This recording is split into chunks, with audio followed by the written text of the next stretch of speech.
Hello friends, welcome to excellent warrior. Friends, आज हम discuss करेंगे जॉन मिल्टन का 51 नंबर से शुरू करेंगे क्वेश्चन, ठीक है। और इसके पहले जो है हमारा चौसर और शेक्सपियरियन एज ये दोनों हो चुका है। और ग्रामर में जो है आपका कॉमन ईयर्स हो चुका है, फिल इन द ब्लैंक्स चल रहा है, ठीक है। और ये सारी की सारी चीज़ें जो क्वेश्चंस हैं वो घटना चक्र से ही लिया गया है। ये पूरा बुक घटना चक्र का ही है। तो चलिए शुरू करते हैं 41 नंबर से। 41 नंबर का क्वेश्चन कह रहा है, Milton was appointed to the secretary to Cromwell's government chiefly due to his work। Milton को जो है वो क्या बनाया गया था, लैटिन सेक्रेटरी बनाया गया था। किसके द्वारा? तो वो क्रॉमवेल के द्वारा। क्रॉमवेल जो था उसकी गवर्नमेंट के थ्रू जो मिल्टन थे उनको सेक्रेटरी बनाया गया था लैटिन। तो वो किस वर्क की वजह से बनाया गया था? तो वो बनाया था आपका सी नंबर का जो आंसर है, on the tenure of the king and magistrate. इस वर्क की वजह से क्रॉमवेल जो थे इनको क्या बना दिए थे, लैटिन सेक्रेटरी बना दिए थे। लेकिन इस वर्क में ऐसा क्या था जो कि उनको सेक्रेटरी बना दिए थे क्रॉमवेल? तो इस वर्क में जो था वो ये चार्ल्स जो था, चार्ल्स फर्स्ट था, जिसका कि टाइम पीरियड है आपका 1625 से 1649 तक, ठीक है। 49 में इसको एसेसिनेट कर दिया गया था चार्ल्स फर्स्ट को, ठीक है, प्यूरिटन्स और पार्लियामेंट्स के द्वारा एसेसिनेट कर दिया गया था। तो उसी के खिलाफ जो है ये इस वर्क में on the tenure of the king and magistrate में किंग के खिलाफ कुछ चीज़ें लिख दिए थे और पार्लियामेंट को सपोर्ट कर दिए थे। इस वजह से क्रॉमवेल जो था, प्यूरिटन था, वो पार्लियामेंट को सपोर्ट करता था। और जब उसकी सरकार आई तो ये क्या किए, उसी टाइम पर ये वर्क लिखा गया था। और जो क्रॉमवेल थे इनको क्या बना दिए थे, सेक्रेटरी बना दिए थे। ये इम्प्रेस करने के लिए मिल्टन जो है ये चीज़ें लिखे थे, on the tenure of the king and magistrate. और इसमें जो अदर ऑप्शन है, उसमें अदर ऑप्शन में क्या है आपका, पैराडाइज लॉस्ट। तो पैराडाइज लॉस्ट आपको पता ही होगा, 2 बार पब्लिश हुआ है, देखिए 1667 में और 1674 में, ठीक है। इसमें 10 बुक, इसमें 12 बुक। और नेक्स्ट वाला है आपका ऑप्शन जो है सी वाला तो हो ही गया है। और बी वाले में क्या है, रीजन ऑफ चर्च गवर्नमेंट।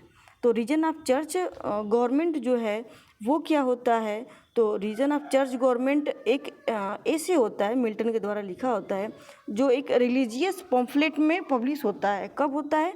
तो 1642 में। कब होता है? 1642 में। ये एक रिलीजियस पम्फलेट होता है, ठीक है। पम्फलेट बहुत ज़्यादा चल रहा था उस टाइम पे और ये रिलीजियस था, ठीक। और ये क्या था कि ये जो था वो ये रिस्पॉन्स था किसके लिए रिस्पॉन्स किए थे मिल्टन? तो वो किए थे 2 ऑथर थे आपके, जोसेफ हॉल थे और आर्च बिशप थे, ठीक है। वो जोसेफ हॉल और आर्च बिशप, इसके जो था रिस्पॉन्स में ये चीज़ें लिखे थे, ठीक है। और नेक्स्ट है आपका इस ऑप्शन में डिफेंसियो सेकुंडा। तो ये क्या है फ्रेंड्स? तो ये है आपका डिफेंसियो सेकुंडा जो है, ये भी आपका एक पॉलिटिकल ट्रैक्ट होता है, पॉलिटिकल होता है ये भी, ठीक है। पॉलिटिकल एक ट्रैक्ट होता है, मिल्टन के द्वारा ही लिखा होता है। और ये लिखा कब जाता है? तो ये लिखा जाता है आपका 1654 में, ठीक है। इसका आंसर समझ में आ गया, on the tenure of the king and magistrate, ठीक है। नेक्स्ट चलते हैं, Samson Agonistes shows Milton desire to bring over into English. ये जो सैमसन एंड एगोनिस्ट था, तो इसमें पूछ रहा है कि मिल्टन का जो डिज़ायर था वो इंग्लिश में क्या लाया था, मतलब किस लिए ये लिखा गया था। तो ये जो आपका था 42 नंबर का क्वेश्चन है, इसमें जो सैमसन एगोनिस्ट है वो दिखाया था आपका ग्रेविटी एंड काम dignity of the Greek tragedy. इसमें क्या दिखाया गया है कि ग्रेविटी दिखाया गया है और काम डिग्निटी दिखाया गया है ग्रीक ट्रेजेडी का, ठीक है। किसका दिखाया गया है? ग्रीक ट्रेजेडीज का दिखाया गया है, ठीक है। और ये जो है, ये जो पब्लिश हुआ था, तो ये जो वर्क है आपका, ये वाला जो वर्क है आपका सैमसन एगोनिस्ट, तो ये पब्लिश हुआ था आपका पैराडाइज रीगेन के साथ में। कब हुआ था? ये दोनों के दोनों, पैराडाइज रीगेन और सैमसन एगोनिस्ट, ये दोनों के दोनों आपके 1671 में पब्लिश हुए थे, ठीक है, 1671 में।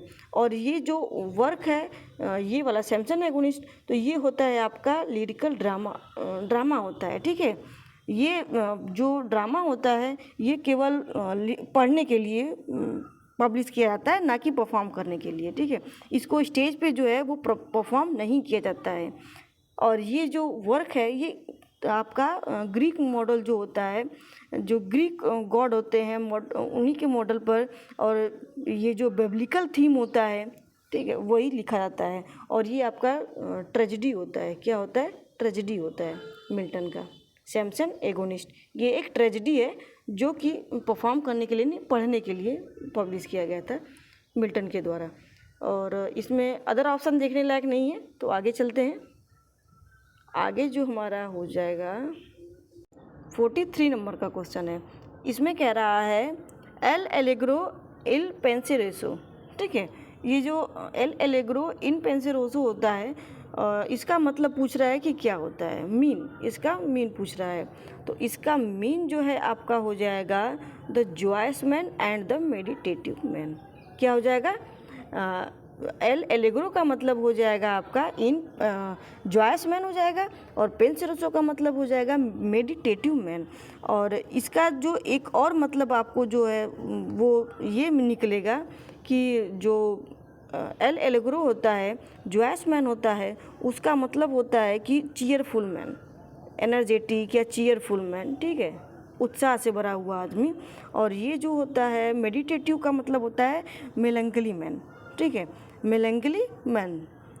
जैसे ये जो हो गया एल एलेग्रो इन पेंसिरोसो, इसका अकेले भी सिंगल में भी मतलब पूछ सकता है और दोनों साथ में भी दे सकता है। तो जो एलेग्रो होगा इसका मतलब चीयरफुल होगा, और पेंसिरोसो मतलब उदासी होती है, ठीक है, मेलंकली होता है, यही होता है। अदर ऑप्शन देखने लायक तो नहीं है इसमें। नेक्स्ट चलते हैं। 44 नंबर का क्वेश्चन कह रहा है the paradise lost was completed by. तो पैराडाइज लॉस्ट जो है वो कंप्लीट कब हुआ था? तो ये हुआ था आपका 1665 में। 1665 में ये कंप्लीट तो हो गया था, जो ये था ये 1665 में कंप्लीट हो गया था, लेकिन उसके बाद भी ये 1667 में पब्लिश क्यों हुआ? तो 7 में इसका 1667 में पब्लिश होने का कारण यही था कि 65 में जो है इंग्लैंड में प्लेग फैल गया था। क्या फैला था? प्लेग फैल गया था, जिसकी वजह से पम्फलेट जो है वो इनका जो वर्क है वो नहीं पब्लिश हो पाया। और कुछ ये कारण था, और एक दो और कारण थे, जैसे प्लेग फैला था पहला, तो दूसरा था कि वहाँ पर जो थिएटर्स वो थे, प्रिंटिंग प्रेस था, उसमें भी आग लग गया था, जिस वजह से इसको पब्लिश करने में देरी हो गया 2 साल का, ठीक है। तो ये जान लीजिए कि ये जो है आपका पैराडाइज लॉस्ट, ये इसके बारे में भी थोड़ा सा हम देख लेते हैं कि ये क्या है, कैसे है। तो ये जो है आपका एक नरेटिव पोएम होता है। पैराडाइज लॉस्ट क्या है? आपका नरेटिव पोएम है, ठीक है, नरेट करके बताया गया, ठीक है, स्टोरी की तरह ये बताया गया। नरेट का मतलब होता है कि स्टोरी की तरह बताना, ठीक है तो ये पोएम ही, लेकिन ये नरेट किया गया है, ठीक। और इसमें जो है आपका ये जो लिखा गया है ये किसके पैटर्न पे लिखा गया है? तो ये लिखा गया आपका होमर के इलियाड और ओडिसी। होमर का इलियाड और ओडिसी आप सुने होंगे, रोमन पोएट है, तो इनके पैटर्न पे ही लिखा गया है ब्लैंक वर्स में। किस में लिखा गया? ब्लैंक वर्स में। और ब्लैंक वर्स क्या है? तो ब्लैंक वर्स जो होता है वो एक अनराइम्ड आइम्बिक पेंटामीटर होता है। इसमें राइम नहीं होता है, ठीक है, अनराइम्ड होता है, अनराइम्ड होता है, जिसमें कि राइम नहीं होता है, और ये जो है उसी ब्लैंक वर्स में लिखा गया है। तो चलिए नेक्स्ट ऑप्शन इसका डिस्कस करने के जैसा नहीं है, तो आगे चलते हैं। John Milton magnificence Ode on the Morning Christ of Nativity was written when the poet's age was। यानी इसमें बोल रहा है कि पोएट का एज क्या था जब ये लिखे थे on the morning of the odd on the morning of Christ nativity. ये जब लिखा गया था तो मिल्टन का एज क्या था?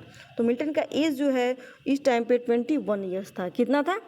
21 ईयर्स। और ये लिखा कब गया था? 21 ईयर्स में तो हो गया। और ये लिखा कब गया था? तो ये जो लिखा गया था वो लिखा गया था आपका 1629 में। कब? 1629 में। और मिल्टन का जन्म कब होता है? तो 1608 में। आप मिला लीजिए, 21 ईयर्स के हो गए हैं, ठीक है, 21 ईयर्स के हो जाते हैं। और ये जो था ये इस वर्क को जो बोला जाता है वो अप्रेंटिस बोला जाता है। क्या बोला जाता है? अप्रेंटिस। मतलब ये अभी स्टार्ट किए थे अपने वर्क को लिखना, ठीक है। तो चलिए नेक्स्ट चलते हैं। इसमें भी ऑप्शन नहीं था, तो आगे बढ़ते हैं। 46 नंबर का क्वेश्चन कह रहा है Milton Samson agonist is. Milton का जो सैमसंग एगोनिस्ट है, अभी ऊपर हम बताए हैं कि सैमसंग एगोनिस्ट जो है आपका कब पब्लिश हुआ था, तो 1671 में। किसके साथ पब्लिश हुआ था, तो ये हुआ था आपका पैराडाइज लॉस्ट के पैराडाइज रीगेन के साथ में, ठीक है। जो ये जो वर्क था सैमसंग एगोनिस्ट, इसके बारे में पूछ रहा है कि ये क्या है, तो ये आपका है जो एक क्लासिकल ट्रेजेडी है। क्या है फ्रेंड्स, ये एक क्लासिकल ट्रेजेडी या ड्रामेटिक पोएम है। कौन सा, सैमसंग एगोनिस्ट है। और ये पब्लिश किसके साथ में हुआ था, तो ये हुआ था आपका पैराडाइज रीगेन के साथ में, ठीक है। और अदर ऑप्शन भी देख लीजिए। एलिजी क्या होती है, तो एलिजी होती है एक विलाप गीत होती है। क्लासिकल इपिक क्या होती है, इपिक जैसे आपका पैराडाइज लॉस्ट हो गया, इपिक महाकाव्य को बोलते हैं, जो बहुत बड़ा महाकाव्य होता है। जैसे क्लासिकल इपिक हो गया। और एलिजी क्या होता है, किसी की डेथ पर या किसी के लॉस पर गाया जाता है। ओड क्या होता है, तो ओड जो होता है किसी आइडिया को या किसी इवेंट को या किसी आदमी को जो ग्लोरीफाई किया जाता है, उस पर ये ओड लिखा जाता है, ठीक है। तो इसका ऑप्शन आपको समझ में आ गया, क्लासिकल ट्रेजेडी। नेक्स्ट चलते हैं। 47 नंबर का क्वेश्चन है who of the following become blind. अब इसमें पूछ रहा है कि कौन है जो कि ब्लाइंड हो चुके थे, तो वो थे आपके जॉन मिल्टन। जॉन मिल्टन है वो जो है ब्लाइंड हो गए थे आपके, ठीक है। कौन, जॉन मिल्टन। और ये मिल्टन ब्लाइंड कब हुए थे, तो ये हुए थे आपके 1652 में। 1652 में ये कम्प्लीटली जो है ब्लाइंड हो गए थे। कब, 1652 में। और अदर ऑप्शन भी देख लेते हैं एक बार थोड़ा सरसरी निगाह से। तो इसमें जो है विलियम वर्ड्सवर्थ जो है, इनका लिरिकल बैलेड पब्लिश हुआ था। और इनका जन्म कब हुआ था, तो 1770 से लेकर के 1850 तक रहे हैं, ठीक है। और 1850 में ही टेनिसन जो है वो पोएट लॉरिएट बने थे इनके बाद, ठीक है। एक बार आप ये देख लीजिएगा पोएट लॉरिएट का एक बार चैनल आप देख लीजिएगा। ये हो गए आपके वर्ड्सवर्थ हो गए। इनके बाद जो बने थे वो टेनिसन बने थे। और फ्रेंड्स हम थोड़ा डिटेल में नहीं लिख पा रहे हैं क्योंकि स्पेस उतना नहीं है, तो आप थोड़ा ऐसे ही समझ जाइएगा। वर्ड्सवर्थ के बाद कौन हुए, टेनिसन हुए। और उसके पहले कौन थे, साउदे थे, रॉबर्ट साउदे, ठीक है, रॉबर्ट साउदे। और ये कब तक रहे हैं, तो ये रहे हैं आपके 1843 तक। और वर्ड्सवर्थ कब बने, 1850 तक। और ये कब बने, तो ये बने टेनिसन जो आपके बने, तो ये बने आपके 1850 में, ठीक है, जब ये इनका डेथ हुआ, किसका, वर्ड्सवर्थ का, ठीक है। और ये कब तक रहे हैं, तो ये 1892 तक, यानी ये 92 तक जब इनका डेथ होता है। क्या नाम है आपका, टेनिसन का जब डेथ होता है 1892 में, तभी ये अपना पोएट लॉरिएटशिप छोड़ते हैं। और ये पोएट लॉरिएटशिप 92 में छोड़ते हैं जब डेथ होती है। और इनका जन्म कब होता है, तो इनका जन्म होता है 1809 में होता है। कब होता है, 1809 में होता है, ठीक है। नेक्स्ट आगे चलते हैं। तो ये टेनिसन का भी आपको समझ में आ गया, 1809 से 1892 में इनकी डेथ हो जाती है। और ये जो है 50 में इनको पोएट लॉरिएट बनाया जाता है, ठीक है। पीजी वाइट हाउस कौन है, तो पीजी वाइट हाउस भी है एक ये भी एक आपके कॉमिक नॉवलिस्ट होते हैं। क्या होते हैं ये, कॉमिक नॉवलिस्ट होते हैं। इंग्लिश बोर्न ही हैं, शॉर्ट राइटिंग करते हैं, ठीक है। और ये प्ले राइट भी होते हैं और ये ब्रिटिश ही ऑथर होते हैं। तो चलिए ये समझ में आ गया आपको। नेक्स्ट चलते हैं। 48 नंबर का क्वेश्चन है paradise regained was work of. तो ये तो बहुत इजी है, मिल्टन है और ये 1671 में आया, ठीक है। ये तो याद हो जाना चाहिए, आपको भूलना नहीं चाहिए। सैमसन एगोनिस्ट के साथ आया था। विलियम शेक्सपियर के बारे में पता ही होगा, विलियम वर्ड्सवर्थ को भी बताई ही हूँ। विलियम पिट कौन है, तो विलियम पिट भी एक ऑथर ही हैं, ब्रिटिश ऑथर है। तो नेक्स्ट चलते हैं। 49 नंबर का क्वेश्चन कह रहा है paradise lost consist of. Paradise lost जो है कितने बुक में है, तो वो है 12 बुक में, ठीक है। 2 बार पब्लिश हुआ था, 1667 में और 1674 में, जब डेथ होता है मिल्टन का तब। इस टाइम पे जो है 10 बुक था। और इस 10 बुक के 9th और 7th, इसको रहने दीजिए, 7th और 10th बुक को जो है स्प्लिट करके 2 भाग में करके इसको 2 बुक को और एक्सटेंड किया जाता है, जैसे ये 12 बुक हो जाता है, ठीक है। और ये जो आपसे क्वेश्चन पूछता है कि पैराडाइज लॉस्ट पब्लिश कब हुआ, तो जब पैराडाइज लॉस्ट पब्लिश पूछेगा तो आप इसको मारिएगा, और जब पूछेगा कि पैराडाइज लॉस्ट कितने बुक में है तो आप इसको मानिएगा। यानी पब्लिकेशन में ये पहला वाला बताइएगा और बुक में जो है लास्ट में जो फाइनली जो पब्लिश हुआ उसको बताइएगा। तो चलिए इसका आंसर इस हिसाब से हो जाएगा आपका 12 बुक, ठीक है। नेक्स्ट चलते हैं। Lycidas is Milton's. लिसिडस जो है वो मिल्टन का क्या है, तो लिसिडस जो मिल्टन का आपका है वो है पास्टोरल एलिजी। क्या है? Pastoral elegy. और ये किसके ऊपर बिलाप किए थे, तो ये किए थे आपके किंग एडवर्ड के ऊपर बिलाप किए थे, ठीक है।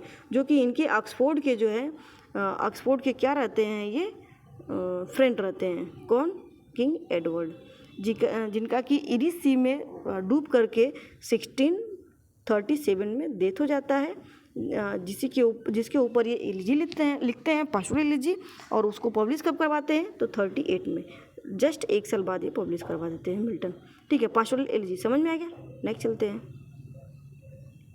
When was paradise lost completed by Milton. Paradise lost जो है कंप्लीटेड हुआ था मिल्टन के द्वारा। ये दो रिपीट किया है क्वेश्चन, बस ऑप्शन जो है इधर से उधर कर दिया है। तो इसमें जो हो जाएगा आपका 1665 में, ठीक है। 1665 में जो है ये कंप्लीट हो गया था, और जबकि ये पब्लिश कब हुआ था, तो ये पब्लिश हुआ था आपका 1667 में। तो ये 1667 में क्यों पब्लिश हुआ था, तो ये पब्लिश इसलिए हुआ था क्योंकि ये जो ब्रिटेन था वहाँ पे एक प्लेग, ग्रेट प्लेग जो है आपका, बहुत बड़ा प्लेग जो है फैल गया था, ठीक है, इंग्लैंड में। और इंग्लैंड का जो प्रिंटिंग प्रेस था वो भी जल चुका था, जिसके वजह से ये 2 साल लेट पब्लिश होता है। नेक्स्ट चलते हैं। 52 नंबर का क्वेश्चन कह रहा है, in Milton there is always an appearance of effort. In Milton there is always appear and effort, in Shakespeare scarcely any, this remark has been made by. अब इसमें बोल रहा है मिल्टन में जो है क्या दिखता है, एफोर्ट दिखता है। एफोर्ट यानी जो मिल्टन है ना उसमें क्या दिखता है, कुछ प्रयास झलकता है, ठीक है, एफोर्ट दिखता है। लेकिन शेक्सपियर में जो है वो ऐसा नहीं है। शेक्सपियर में मुश्किल से कोई एफोर्ट दिखता होगा, यानी ना के बराबर। एनी का मतलब हो गया, सेंटेंस में एनी लग गया मतलब ना के बराबर। यानी मिल्टन में जो है एफोर्ट तो दिखता है लेकिन शेक्सपियर में ना के बराबर दिखता है। तो ये कौन बोलते हैं, तो ये बोलते हैं आपके विलियम हैजलिट। विलियम हैजलिट जो कि एक बहुत बड़े क्रिटिक थे। क्या थे आपके? विलियम हैजलिट एक क्रिटिक थे, ठीक है। और ये जो है आपका शेक्सपियर इनका एक वर्क था, किसका? विलियम हैजलिट का। कौन सा था? तो इस वर्क का नाम था on the Shakespeare and Milton.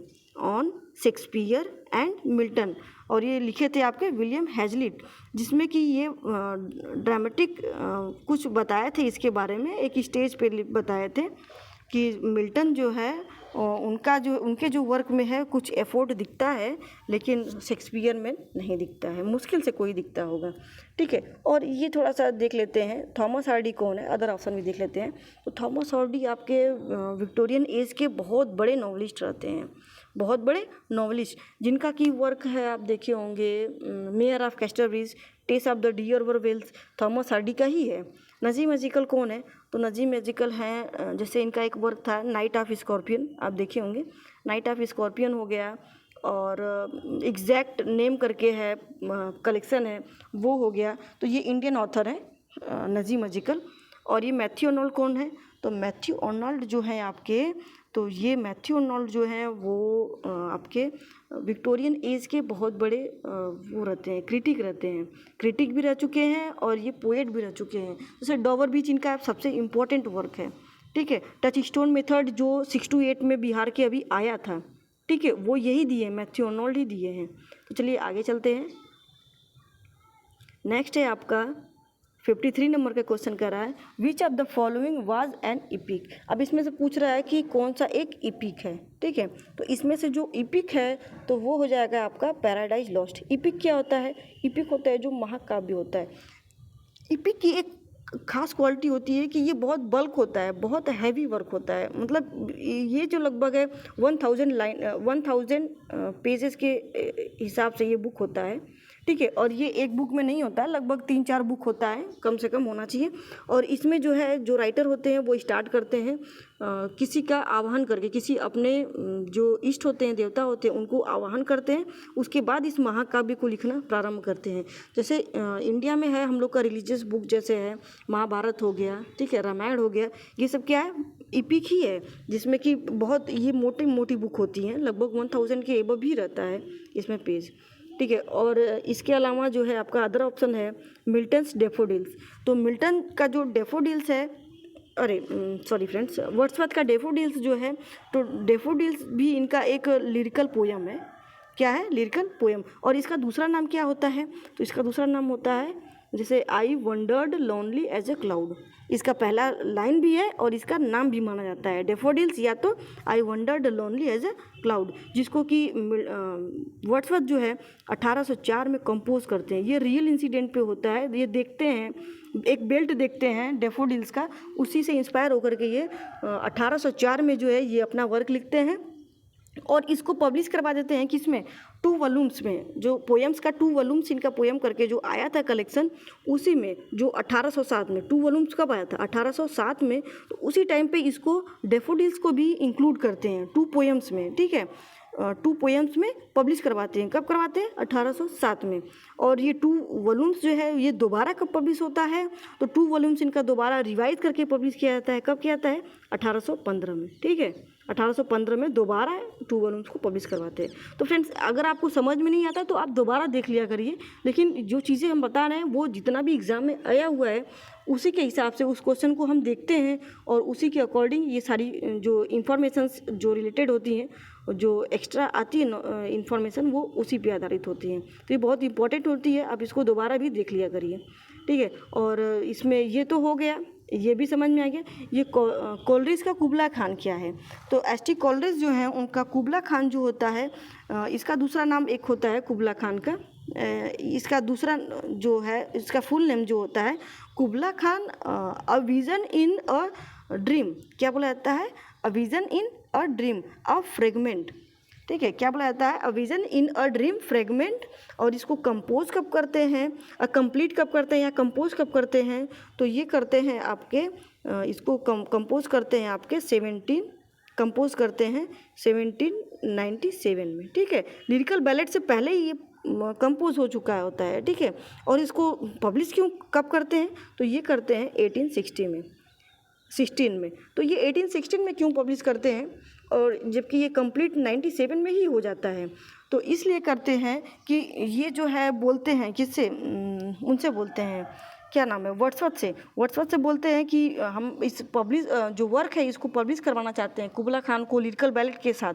तो वर्ड्सवर्थ जो है इसको डिनाई कर देते हैं कि नहीं, इसको बाद में करिएगा, जिस वजह से इनको ये पब्लिश करते हैं 1816 में करते हैं। कब करते हैं? 1816 में करते हैं। नेक्स्ट चलते हैं। नेक्स्ट वाला ऑप्शन जो है कीट्स हाइपीरियन। कीट्स का हाइपीरियन क्या है? तो कीट्स का जो हाइपीरियन है ये भी इनका एक वर्क है। कीट्स का जो हाइपीरियन है ये भी एक समझिए इपिक पोयम है। ये भी बड़ा वर्जन होता है, 4 या 3 बुक में ऐसे करके कंफर्म बता देंगे आपको, शायद 4 बुक में है, ठीक है। ये भी एक इपिक पोयम है। और इसको कंपोज कब करते हैं कीट? तो ये करते हैं 1818 में, ठीक है। 1818 से 1890 तक ये दोनों साल जो है ये पब्लिश कंपोज करते हैं। फिर भी ये कंप्लीट नहीं होता है। क्यों? क्योंकि इस टाइम पे इनके जो भाई रहते हैं टॉम, उनकी भी जो हेल्थ है वो सही नहीं रहती है और वो डेथ कर जाते हैं, जिस वजह से ये होपलेस होकर के इसको कंप्लीट नहीं कर पाते हैं, ठीक है। कौन सा? हाइपीरियन। तो इसका आंसर समझ में आ गया कौन सा होगा? तो ये पैराडाइज लॉस्ट इपिक पोयम होगा, ठीक है। नेक्स्ट चलते हैं। 54 नंबर का क्वेश्चन कह रहा है, 54 नंबर का क्वेश्चन कर रहा है, who overcomes by force hath overcome but half is foe. तो ये जो बोल रहा है कि who overcomes by force hath overcome but half his foe, इसका मतलब होता है, हैथ का मतलब आप जान लीजिए हैज़ होता है, ठीक है। ये ओल्ड इंग्लिश है जिस वजह से आपको स्पेलिंग थोड़ा सा इधर उधर दिखेगा, ठीक है। इसका मतलब होता है हैज़। तो इसमें बोल रहा है कि जो बल से जीतता है, हूँ ओवरकम, ओवरकम मतलब जीतना, हूँ ओवरकम बाई फोर्स, जो बल से जीतता है, जो बल से जीतता है वह अपने आधे दुश्मन पर विजय प्राप्त कर लेता है। यानी जो फोर्स बल से जीतता है वो अपने आधे दुश्मन पर जो है विजय प्राप्त कर लेता है। तो ये किस बुक में बोला गया है? तो ये बोला गया है आपका पैराडाइज लॉस्ट में। किस में बोला गया है? तो पैराडाइज लॉस्ट में बोला गया है, ठीक है। जो बल से जीतता है वह अपने दुश्मन पर आधा विजय प्राप्त कर लेता है। पैराडाइज लॉस्ट में मिल्टन के द्वारा बोला गया है। वेनस एंड एडोनिस क्या है? तो ये मिल्टन का एक शेक्सपियर, मिल्टन ही बार बार आ रहा है दिमाग में। तो ये जो है शेक्सपियर का वर्क है। ये कब आया था? तो 1593 में आया था, ठीक है। एक पोयम होता है और ये 6 लाइन स्टेंजा होता है। टिंटन अबे क्या है? तो टिंटन अबे ये जो है आपका वर्ड्सवर्थ का वर्क है, जो कि आपका आया था 1798 में, ठीक है। और क्रिसाबेल क्या है? तो क्रिसाबेल भी इन्हीं का वर्क है। क्या नाम है? एस टी कोलरिज का। किसका है? एस टी कोलरिज का वर्क है, ठीक है। और ये जो है क्रिसाबेल जो है ये पब्लिश होता है आपका, इसको फर्स्ट पार्ट जो है वो कंपोज किया जाता है, फर्स्ट पार्ट जो है 1797 में होता है, ठीक है। सेकेंड पार्ट इनका कब कंप्लीट होता है? इसाबेल का, क्रिसाबेल का 97 में एक बार होता है। उसके बाद सेकेंड वाला पार्ट इनका 1800 में कंप्लीट हो जाता है, ठीक है। उसके बाद इसको भी क्या करते हैं, ये मिल्टन वर्ड्सवर्थ से पूछते हैं। एस टी कोलरिज जो हैं ये मिल्टन से पूछते हैं कि इसको क्या हम उसके साथ पब्लिश कर दें, लिरिकल बैलेट के साथ। लेकिन वर्ड्सवर्थ बोलते हैं नहीं, अभी नहीं पब्लिश करो, ठीक है। इसको जो क्रिटिकल बैलेट है इनका, ये क्रिटिकल बैलेट होता है, ये क्रिटिकल बैलेट जो है ये अभी मत पब्लिश करो। कौन बोलता है? वर्ड्सवर्थ। तो इसको ये बाद में पब्लिश करवाते हैं, ठीक है। तो आगे चलते हैं, नेक्स्ट वाला क्वेश्चन 55 नंबर का क्वेश्चन इसमें कह रहा है, हूँ called Shakespeare sweetest Shakespeare fancy child, ठीक है। अब इसमें पूछ रहा है कि ये जो स्वीटेस्ट शेक्सपियर फैंसी चाइल्ड है, तो ये जो है कौन बोला है और किसको बोला है? शेक्सपियर को बोला गया है। और कौन बोला है? तो ये बोलते हैं आपके मिल्टन। मिल्टन क्या है? बोलते हैं स्वीटेस्ट शेक्सपियर फैंसी चाइल्ड, ठीक है। और मिल्टन ये तो हो गया, ऑप्शन समझ में आ गया आपको। और ये किस वर्क में बोलते हैं फैंसी चाइल्ड? तो ये बोलते हैं, इनका जो वर्क होता है एल एलेग्रो, ठीक है। एल एलेग्रो आपसे बताए थे कुछ देर पहले कि इसका मतलब क्या होता है। तो एलेग्रो का मतलब होता है चीयरफुल, ठीक है, उत्साह भरा हुआ, ठीक है। पेंसिरोसो, और क्या दूसरा वाला क्या था? पेंसिरोसो, जिसका मतलब होता है मेलेंकली मैन, ठीक है, जिसका मतलब होता है मेलेंकली मैन। और ये पब्लिश कब होता है? तो 1645 में, ठीक है। ये रिवीजन हो गया आपका। तो इसी में ये बोलते हैं sweetest Shakespeare fancy child, L allegro में। अदर ऑप्शन है ये कोलरिज, अभी बताएं कुछ देर पहले एस टी कोलरिज को। ऑर्नाल्ड को भी ऊपर अभी बताया, जो डॉवेड बीच लिखे हैं। बेन जॉनसन कौन है? तो ये जो है कॉमेडी ऑफ ह्यूमर्स के लिए बहुत ज़्यादा जाने जाते हैं। और इनका एक फेमस वर्क है एल्केमिस्ट, ठीक है। एल्केमिस्ट है और वोलपोल भी इन्हीं का वर्क है, सब कॉमेडी है, एल्केमिस्ट भी और वोलपोल भी। और इनका comedy of every man out of his humour, every man in his humour, ठीक है। कैसे याद करेंगे? Every man out of his humour हो गया, एक तो ह्यूमर के आउट हो गया, और एक एवरी मैन इन हो गया, ठीक है। Every man out of his humour, एक every man in his humour, ठीक है। और एक क्या बताए थे आपको? वोलपोल बताए थे। और क्या बताए थे आपको? एल्केमिस्ट, ठीक है। ये सब वर्क बेन जॉनसन का है। एलिजाबेथन एज से बिलोंग करते हैं शेक्सपियर के साथ में। नेक्स्ट चलते हैं, the age Milton when he wrote on the morning Christ of nativity. ये पहला वाला क्वेश्चन हम आपको बताए थे कि ये वाला जो वर्क है ये जो है 21 ईयर्स के जब मिल्टन रहते हैं तभी ये लिखते हैं। और ये 21 ईयर्स के कब रहते हैं? तो ये रहते हैं 1629 में, इसी टाइम पर ये इस वर्क को लिखते हैं, ठीक है। तो आगे चलते हैं, देखते हैं 57 नंबर का क्वेश्चन। ये 56 नंबर का क्वेश्चन है। 57 नंबर का क्वेश्चन हो जाएगा आपका, Lycidas was written in the memory of. Lycidas जो है वो लिखा गया है किसकी मेमोरी में लिखा गया है? तो आपका ये लिखा गया है किंग एडवर्ड की मेमोरी में। किसके मेमोरी में? किंग एडवर्ड के। और किंग एडवर्ड जो होते हैं इनके फ्रेंड होते हैं, ठीक है, इनके फ्रेंड होते हैं। और ये इरिस सी में इनका डेथ हो जाता है डूब करके, ठीक है, डूबने की वजह से डेथ हो जाता है। तो ये 1637 में ये कंपोज करते हैं एलिजी, पास्टोरल एलिजी है ये, ठीक है, लिसिडस, ठीक है, पास्टोरल एलिजी है। और ये जो है पब्लिश कब करते हैं? 38 में, 1 साल बाद ये पब्लिश कर देते हैं। और Christopher Milton, sir Christopher Milton, और ये जो है आर्थर ह्यू क्लब कौन रहता है? तो ह्यू क्लब के ऊपर जो लिखे हैं, तो ह्यू क्लब के ऊपर लिखने वाले हैं आपके मैथ्यू अर्नल्ड जो है।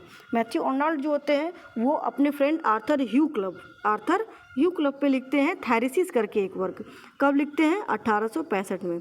1861 में इनकी डेथ हो जाती है। आर्थर ह्यू जो है 1861 में डेथ हो जाती है इनकी, जिस वजह से ये उसके बाद ये अपने कॉलेज जाते हैं और 1865 में, और देख करके क्या कहते हैं 1865 में जो है ये थेरेसिस को कंपोज करते हैं। वहीं पर जा करके जहाँ ये पढ़ते रहते हैं दोनों फ्रेंड्स, वहीं पर जा करके इस वर्क को पब्लिश करते हैं कि इसको थेरेसिस को 61 में डेथ होता है इनके फ्रेंड आर्थर ह्यू क्लब का, और 65 में इसको कंपोज करते हैं, अपना एलिजी कंपोज करते हैं, ठीक है। लिसिडस किस पे हो गया है?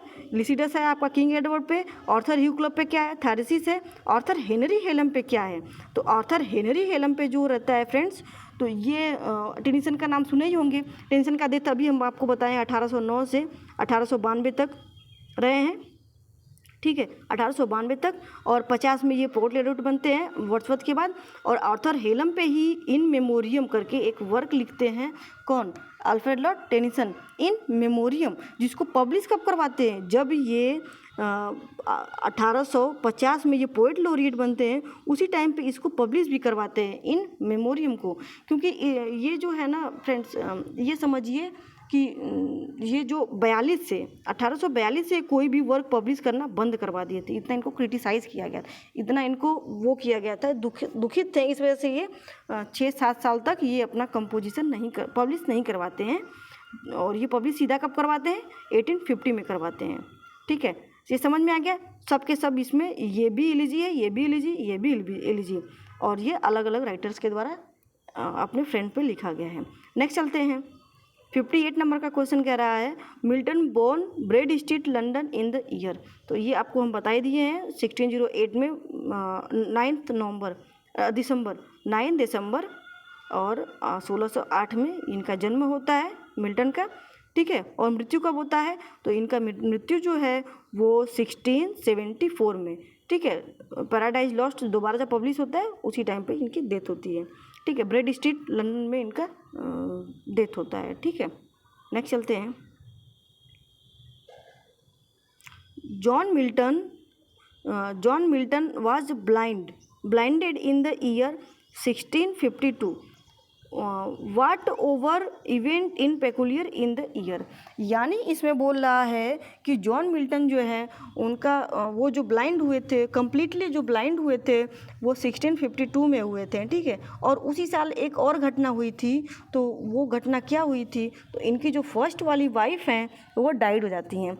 फर्स्ट वाली वाइफ जो है इसी साल है डाइड हो जाती हैं। और फर्स्ट वाली वाइफ इनकी कौन सी रहती हैं?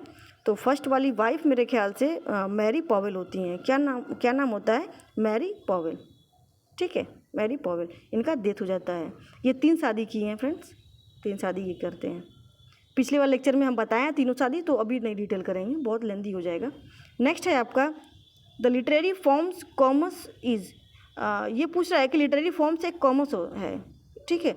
वो जो है वो क्या है? तो ये है इनका एक मास्क, ठीक है। कॉमर्स जो इनका एक वर्क है, ठीक है, एक पोएम होता है, स्टार्टिंग का एक पोएम होता है कॉमर्स, ठीक है, कॉमर्स, ठीक है। तो ये पूछ रहा है कि कॉमर्स जो वर्क है वो क्या है? तो वो एक मास्क होता है। मास्क क्या होता है?